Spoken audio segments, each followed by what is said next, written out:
बरायबाय लोगोफोर नोंथांमोन साफ्रोमखौ आंनि नैबे मोनसे गोदान भिडिअ आङो दिनै नोंथांमोननि थाखाय जोंहा नैबे बर' बाप्टिस्ट कन्भेन्सननि 110थि बोसोरारि जि एनुवेल कनफारेन्स बियो जोंहा दिनै जोबथा सान बे जोबथा सानावनो दिनै आङो माखासे नोंथांमोननो भिडिअ खालामनो आङो हास्थायदों लोगोफोर दिनैनो आरो जोंहा माबायदि हाबाफारि जायो आं बेखौबो नोंथांमोननो दिन्थिलांगोन आरो जोंहा बर' बाप्टिस्ट कन्भेन्सननि मोनफ्रोमबो गामिनिफ्राय बेयाव बाहागो लाफैनो हानाय रायजो राजा नि धौखौ आङो नोंथांमोननो दिन्थिनो हास्थायगोन लोगोफोर नोंथांमोना नायलांबाय था आरोना जोंहा माबायदि मानसि जायो बे अब्ला लोगोसे आंजों लोगोसे फैफाबाय थादो लोगोफोर आङो दिन्थिलांबाय थागोन बिदिनो सिंनि माखासे नुथायफोरखौबो आङो नोंथांमोननो दिन्थिनो हास्थायगोन जोंहा बेयाव मा हाबाफारि जादों दे अब्ला लोगोफोर नायलांबाय था जोंहा नैबेयावनो नै गोथार खुलुमसालि नङा नैबेयावनो बेनिफ्राय आरो जोंहा नैबे सिङाव दायो हाबाफारि जाबाय थादों आङो बे हाबाफारियाव आंबो सिङाव नोंथांमोननो दिन्थिलांनो नाजागोन जोंहा सिंनि नुथाय आरो माबायदि जोंहा बेयाव माबायदि इसोरखौ खुलुमनाय सिबिनाय बाख्नायनाय हाबाफारिफोरा जादों आङो बेखौ नोंथांमोननो दिन्थिलांगोन आरो लोगोसे दिनैनि नैबे सानसेनि जि माखासे समफोर दङ बे माखासे समफोराव जोंहा माबायदि सोलियो आङो बेखौबो नोंथांमोननो दिन्थिनो हास्थायगोन आरोना लोगोफोर दे अब्ला नायलांबाय था आङो सिङाव दायो हाबलांनोसै जानाय आरो हामलायनायनि सिन बादियै जों बर' बाप्टिस्ट कन्भेन्सननिफ्राय बिथांमोन गावफांफा आर'नायनानै जों बरायना लानो आरो बेयावनो बुंखानो हास्थायबाय बिथांमोननि गेजेरनिफ्राय जोंहा प्रेसिडेन्ट जेनिउस बसुमतारी बिथांनो दसे सम बिबुंथि लाखिनो सम होनाय जादों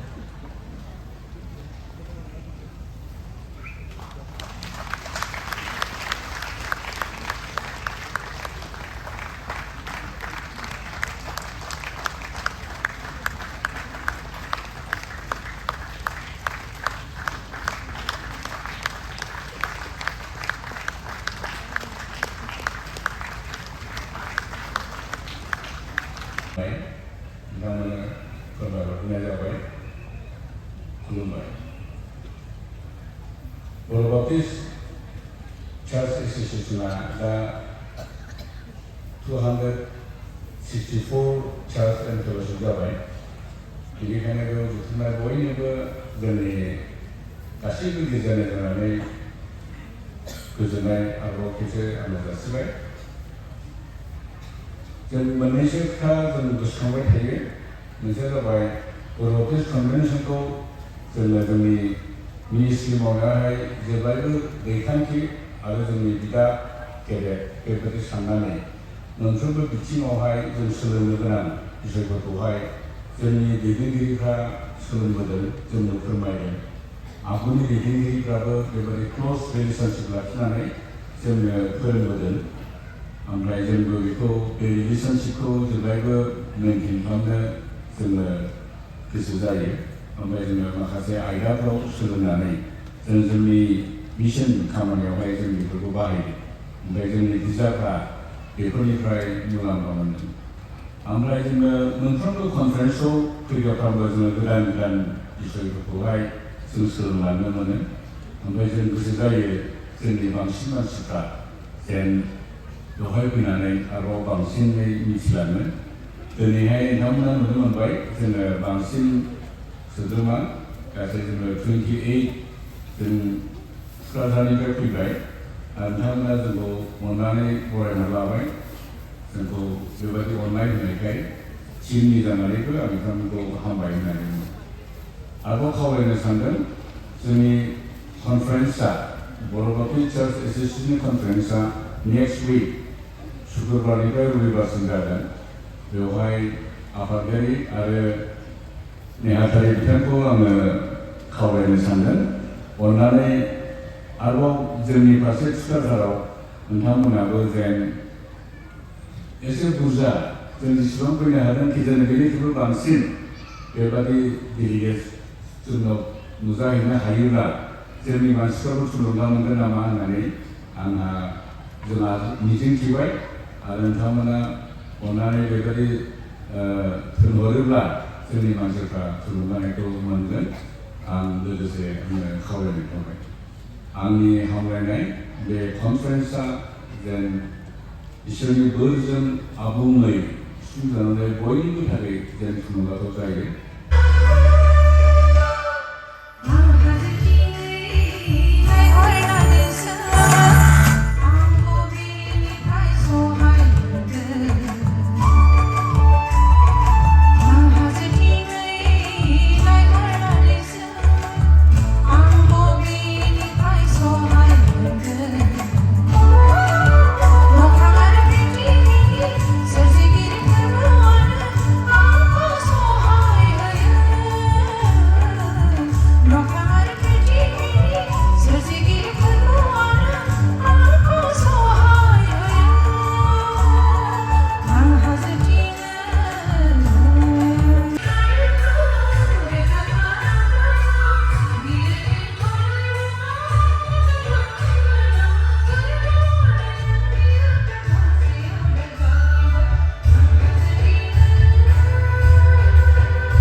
আপনি যে আশীর্বাদ করিয়েছে তার কারণে ধন্যবাদ।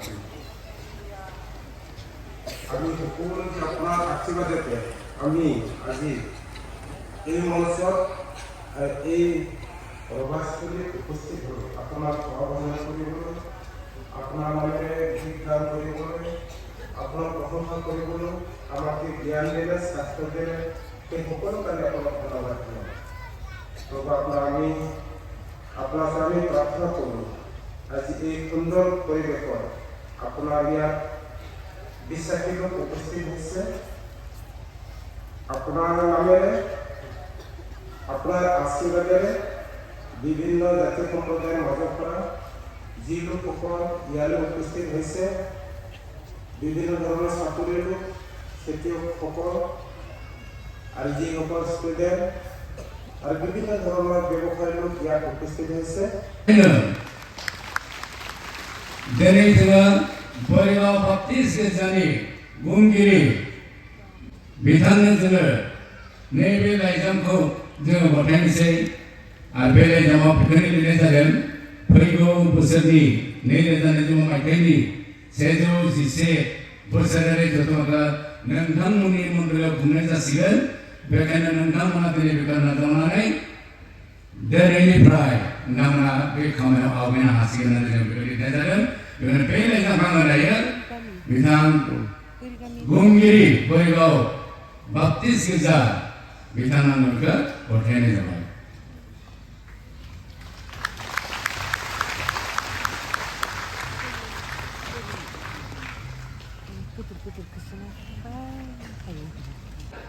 This evening I would like to focus on one man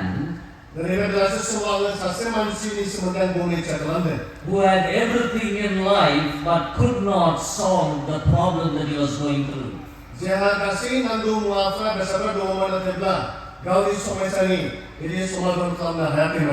What do you do when you have everything in life but you could not solve a particular problem in your life?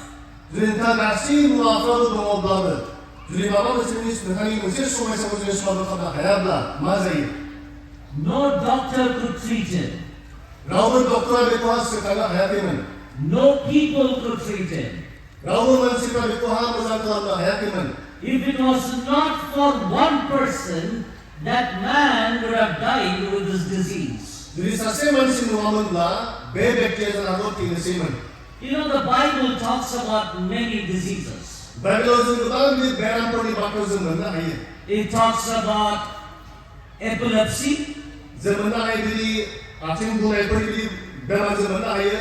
It talks about blindness. It talks about inadequacy in a person. But this, yesterday she was playing with her friends. Today, no friends. Unfriendly. But I want you to listen very carefully. I want to give two invitations because in my spirit I feel the Lord wants me to do it. The first one. Listen very carefully. Those of you are saying, there is a Naaman in me. Nobody knows, but I can see it every day. I am sleeping with the same thing over and over again. I put him on a smile, but inside there is a patch in me. Lord, you know it. That patch is also creating disturbance in my family. Lord, I need you. Lord, I want you to cleanse me. I am removing all my pride before you, O Lord, this afternoon. Lord, touch me. If there is anyone Naaman here, friends, I can't see you. And I don't want to see you. But the Lord is looking at you. The Lord knows your heart. Even if you don't want to accept that patch, the Lord can see that patch in you. And the Lord is saying, your position does not matter. Your power does not matter. Your name does not matter. Your fame does not matter. We all come to Him as a sinner needed by the Lord. This afternoon, shall we do that? The second call is for those who are saying, I want to be like that little girl. I have decided I will talk about Jesus through my lifestyle. Be it in office, be it in the political world, be it in the government place, be it in the marketplace, be it in business. But I will not let my brothers slip into hell. Do you have that courage? Here is the first invitation. If there is a Naaman who's crying for cleansing, before I pray with all eyes closed, shall we look to the Lord in prayer? Don't look around. My dear friends, don't move. This is a time of prayer. Don't disturb anybody. Just sit for a few minutes. With all eyes closed. With all heads bowed down. If there is a Naaman who's crying to the Lord, Lord, cleanse me. Would you please quietly stand wherever you are? I can't see you, but the Lord sees you, but we will pray together. Just quietly stand where you are. Yes, remain standing. Don't stand because others are standing. Stand because you are in need of that cleansing. Young people don't go back home without an uncleansed heart.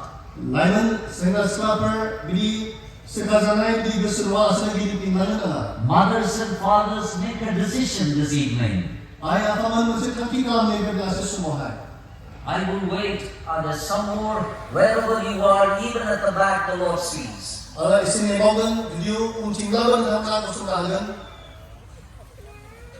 Don't wait for others to stand. If that is what you need and I need, let us quietly stand. Lord, there is a Naaman in me. I need that cleansing. I've been hiding it for years, O Lord. But Lord, only you can see. Our gracious Lord, our loving Father, we thank you for the cross. We thank you, Lord, that you chose us to die for the cross. Lord, you're the only one who can see that patch in me, O Lord. Sometimes we justify it. Sometimes we blame others for it. But this evening, O Lord, whatever may be the cause, the patch remains. But I want to thank you, Lord, there is hope in Jesus Christ. Thank you, Lord, that the cleansing comes from you. Lord Jesus, we are standing in your presence. There are others who are sitting down, who are battling whether to stand or not. But Lord, you know each one of the others by name. Dari awal permainan jen baik tu jenis mungkin yang cidu. And I pray especially for those who are standing, O Lord. Benar perkara harus selalu saya pakai bersopai kada. Lord, I pray that you will accept their confession and cleanse them from all unrighteousness. Berbalik perkara macam ni sekarang berbalik azabkan. Abikan tu berkonsep odor dan apa yang sekada. That they too will say, Dan kita pernah bergumul. the Lord cleansed me, the Lord touched me and made me whole. Berbalik tu dang lagi perkara sekada. I pray, O Lord, that there will be salvation in their home. Harus selalu itu yang Tuhan bahasa kada. You told Zacchaeus' household, as for you and your household, you will be saved. Dan waktu benar sekali suki tu bagaimana anda Tuhan dari bahasa. Lord, I pray in this prayer for each one standing this evening. Dan berbalik semua kita bersopai tu yang kita lakukan. Thank you for cleansing. Sekarang kita hamba ini. In Jesus' name we pray. Berbalik semua harus berubah. Amen. Amen. बेनिफ्राय ओंखारलांसिगोन जों बयखौबो नोंनि आशीर्वाद नोंनो बिदाय होदो दा प्रभु यीशु ख्रीष्टनि अनुग्रह बिफा इसोरनि अननाय आरो गोथार जिउनि लोगो लाज्लायनाया बेयाव जथुमफैनाय बयजोंबो लोगोसे दानिफ्राय जोबनो गैयै समसिम लोगोआव थाफाथोंसै जिसुनि मुङै बिबाय आमेन दिनैनि सानजौफु बेलानि इसोरखौ खुलुमनायखौ जोङो फोजोबथ'यो गासैखौबो हामबाय होनदों गोजोन्थों আপোনালোক সকলোকে ধন্যবাদ দিছোঁ প্ৰথমৰ পৰা শেষলৈকে আপোনালোকৰ উপস্থিতি